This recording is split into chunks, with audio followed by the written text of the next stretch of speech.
রান্নাঘরে খাবার কোন দিকে মুখ করে রান্না করা উচিত, এমনই আরো কিছু বাস্তু নিয়ম আজ আমরা আপনাকে বলতে চলেছি।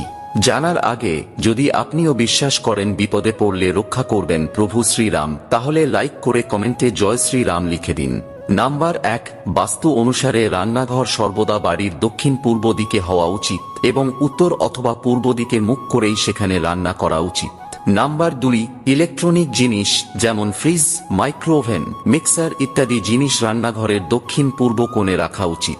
নাম্বার 3, রান্নাঘরের নুন সবসময় কাঁচের পাত্রেই রাখা উচিত, সাথে তার মধ্যে 2টো লবঙ্গ রাখলে ঘরের অনেক বাস্তুদোষ দূর হয়।